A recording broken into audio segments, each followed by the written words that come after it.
4 de junio de 1943, 7:12 de la mañana. El transporte estadounidense USAF James O'Hara atraca en el muelle 7 de la base naval de Norfolk, Virginia. El aire huele a café recién hecho, a aceite de motor y a mar. Entre la niebla ligera, 2.500 hombres del Africa Corps, todavía con arena del desierto en los pliegues de sus uniformes tropicales, bajan tambaleándose por la pasarela. Llevan 14 días sin tocar tierra firme, muchos vomitan sobre la madera. El unteroficial Hermann Butcher, 29 años, de Colonia, se agarra a la barandilla oxidada con tanta fuerza que los nudillos se le ponen blancos. Cuando la niebla se abre un poco, ve la escena que le perseguirá el resto de su vida. Negros y blancos descargando juntos cajas de munición. Mujeres con pantalones y cascos manejando grúas de 30 toneladas como si hubieran nacido dentro de ellas. Niños de 12 años vendiendo periódicos a soldados y marineros a la misma puerta del arsenal. Una banda militar tocando Boogie Woogie Bugle Boy para recaudar bonos de guerra. Y nadie, absolutamente nadie, corre a esconderse al ver uniformes alemanes. Butcher se gira hacia el Feldwebel que baja detrás de él y susurra en voz tan baja que casi no se oye. The Amerikaner sind verrückt geworden. Los americanos se han vuelto locos. Esa frase la repetirá miles de veces. La escribirá en su diario en 1943, la publicará en sus memorias en 1952 y la dirá en entrevistas de televisión alemana hasta su muerte en 1998. Porque lo que empezó aquel día en Norfolk no fue solo el cautiverio de 425.000 soldados alemanes en suelo estadounidense. Fue el mayor experimento de transformación ideológica masiva de la historia moderna. Conseguido sin un solo discurso de propaganda, sin una sola sesión de adoctrinamiento, solo con la realidad cotidiana de un país que se negó a odiar como se esperaba que odiase. Norfolk era un coloso. 4.300 acres, 18 muelles, 67 grúas, 300 barcos al mismo tiempo. En una sola mañana movía más toneladas que todos los puertos del eje juntos en una semana. Pero lo que dejó mudos a los prisioneros no fue la escala. Fue la absoluta normalidad. Civiles paseando a menos de 100 metros de los cañones de 16 pulgadas del USS Alabama. Vendedores ambulantes ofreciendo café y donuts a marineros que acababan de volver de escoltar convoys atacados por los U-Boot de esos mismos alemanes que ahora miraban asombrados. Un cartel gigante, Power Bonds, Keep 'em Flying.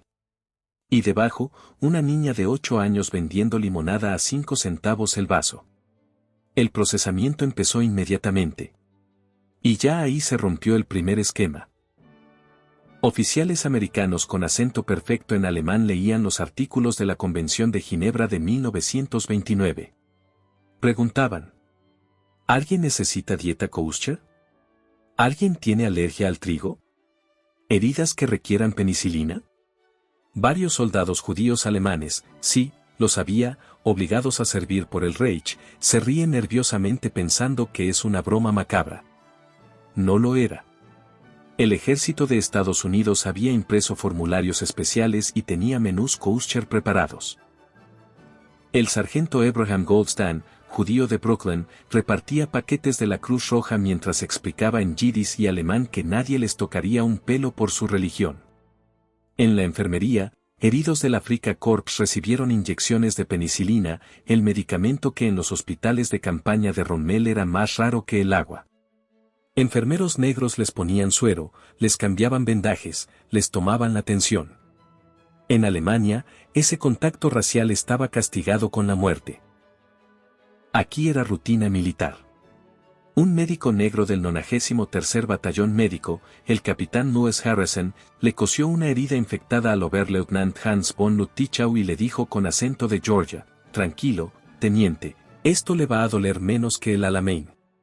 Von Lüttichau escribiría después: «En ese momento comprendí que habíamos perdido algo más que una guerra». Y llegó la hora de comer. Los llevaron al comedor principal de la base. El mismo donde comían los marineros que habían hundido sus U-Boot. Mismo menú, misma calidad, misma cola. Carne asada, puré de patatas, judías verdes, tarta de manzana y café de verdad. Los americanos apenas los miraban. Estaban pegados a la radio escuchando un partido de los Brooklyn Dodgers contra los Cardinals. Un marinero gritó, "home run", y dio un puñetazo al aire. A 10 metros, un outman del Africa Corps comía en silencio mirando su plato como si fuera un espejismo. 3 días después subieron al tren rumbo al interior. No vagones de ganado como los que habían usado ellos mismos para transportar prisioneros polacos, franceses o soviéticos. Coches Pullman con asientos acolchados, ventanas que se abrían, revisor ofreciendo agua. El tren paraba en estaciones normales. Civiles se acercaban a mirar con curiosidad, no con odio. En Washington Union Station, cientos de familias despedían a sus hijos que iban a los campos de instrucción. Besos en público, lágrimas, banderitas. En el mismo andén, separados solo por 4 guardias aburridos que fumaban Lucky Strike, estaban los prisioneros alemanes. Una mujer de mediana edad se acercó a uno de ellos y le ofreció un caramelo a través de la ventanilla. El soldado lo aceptó sin saber qué decir. Por la ventanilla desfilaron fábricas sin camuflaje. Nombres pintados en letras de 3 metros, Glenn L. Martin, Bethlehem Steel, Ford Willow Run. Aparcamientos llenos de coches particulares de los obreros. En Baltimore pasaron junto a filas de bombarderos B-26 recién salidos de cadena, a la vista de cualquiera. En Pensilvania, los altos hornos iluminaban la noche como volcanes. Casas individuales con jardín, luces encendidas en todas las ventanas, antenas de radio en cada tejado, coches en cada entrada. En una parada en Harrisburg, un obrero tiró media manzana comida y abrió otra de su fiambrera. Hermann Butcher escribió en su diario aquella noche, un obrero tira comida que en Alemania sería un tesoro.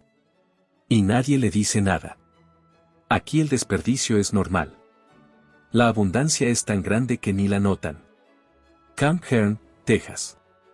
720 hectáreas abiertas en diciembre de 1942 a 40 kilómetros del pueblecito de Harney, condado de Robertson. Hasta 800 prisioneros vivirían allí en barracones de madera con luz eléctrica, agua caliente corriente, váteres con cisterna, duchas, camas individuales con colchón, sábanas limpias y 2 mantas por hombre. El inspector suizo Emile Sandstrom escribió en su informe oficial de agosto de 1943, las condiciones en Camp Hearn no solo cumplen la Convención de Ginebra, superan la vida que muchos de estos hombres tenían como civiles en la propia Alemania actual. El comandante del campo era el teniente coronel John Cecil Stiles Jr., tejano de nacimiento que había estudiado alemán en la Universidad de Texas antes de la guerra. El primer día reunió a los prisioneros y les habló en su idioma. Aquí no habrá malos tratos. Aquí respetaremos la Convención de Ginebra al pie de la letra. Pero también les vamos a dar algo que nunca han tenido, ustedes mismos se van a gobernar dentro de los compound. Elegirán portavoces, organizarán sus actividades, gestionarán su tiempo. Si funcionan bien, tendrán más libertades. Si funcionan mal, las perderán. La decisión es suya. Autogobierno para enemigos. Les pareció o una trampa o la prueba definitiva de debilidad americana. No era ninguna de las dos cosas. El hospital del campo tenía rayos X, quirófanos completos, dentista, farmacia y reservas de penicilina que muchos hospitales civiles alemanes ni soñaban. Cuando al cabo George Gardner, el futuro último soldado de Hitler, le dio apendicitis en septiembre de 1943, lo operaron esa misma tarde con anestesia moderna y ayuda de médicos prisioneros alemanes. Gardner escribiría años después, me salvaron la vida hombres a los que había intentado matar. Y lo hicieron sin pedir nada a cambio. La cantina del campo era otro universo. Con vales ganados trabajando, los prisioneros podían comprar cigarrillos Lucky Strike, chocolate R6, jabón Palmolive, instrumentos musicales, papel para cartas, incluso cerveza Schlitz, una por hombre los sábados. El enemigo podía elegir qué comprar y qué no. Aquello no entraba en ninguna cabeza educada en la Wehrmacht. Desde septiembre de 1943, por la escasez de mano de obra civil, empezaron a sacarlos a trabajar fuera del campo. Cobraban 80 centavos al día en vales, exactamente el sueldo base de un soldado raso americano. En el Kane Ranch, 340.000 hectáreas de terreno, más grande que Luxemburgo y Liechtenstein juntos, trabajaron codo con vaqueros mexicano-americanos y negros. Vieron aviones Paper Cup buscando vacas perdidas, cosechadoras International Harvester que hacían el trabajo de 100 hombres, camiones Dodge en vez de carretas tiradas por mulas. El capataz Richard Clever Jr. les hablaba de tú a tú, les ofrecía agua fría del termo y les preguntaba por sus familias en Alemania. En las desmotadoras de algodón de Taylor, Cal-Bell y Waller procesaban en un día lo que en Alemania tardaban un mes. Los obreros paraban cada 2 horas, comían sándwiches de jamón y queso, escuchaban la radio, hablaban de béisbol y de política. Un día, delante de los prisioneros, un agricultor le gritó al inspector del Departamento de Agricultura: «Vete al infierno con tus cupos, yo planto lo que me da la gana». No pasó nada. Nadie lo detuvo. Nadie lo llevó detenido. En Alemania lo habrían fusilado por derrotismo. En Texas era martes. En diciembre de 1943 autorizaron la primera salida navideña vigilada al pueblo de Harne. Los prisioneros vieron adolescentes bailando swing en la drugstore, música degenerada negroide según Goebbels.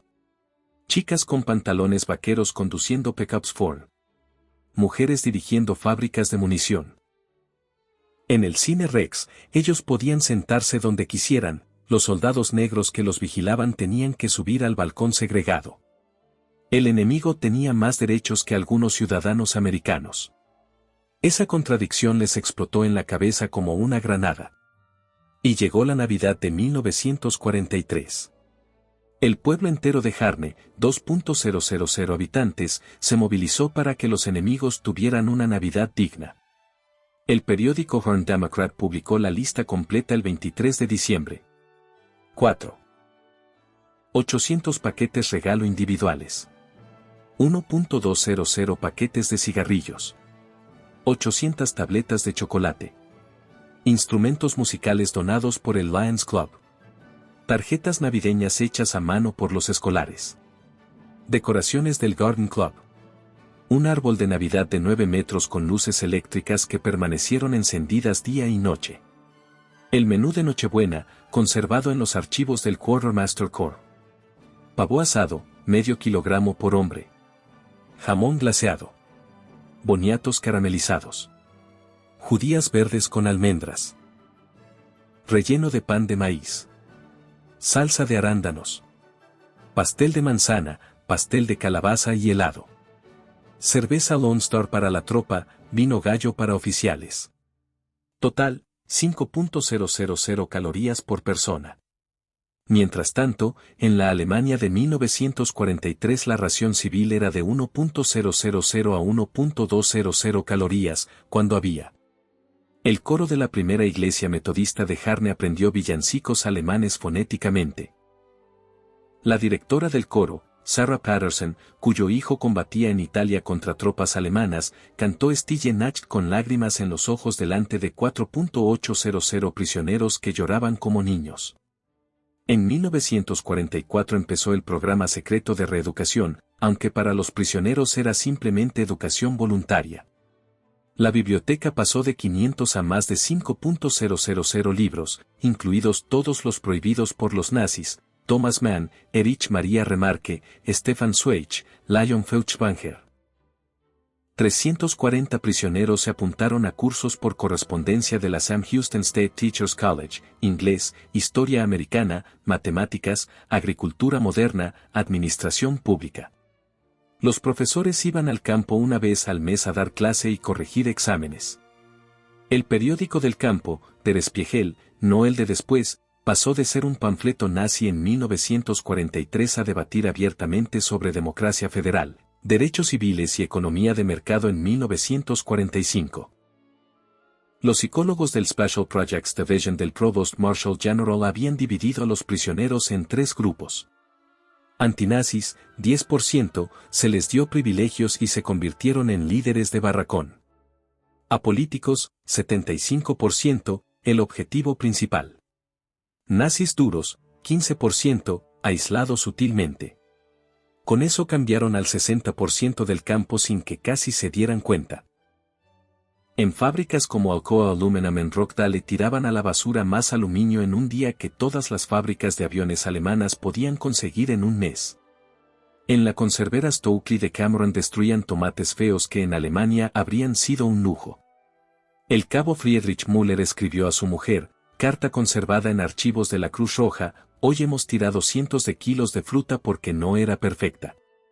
El capataz americano nos pidió perdón por el desperdicio.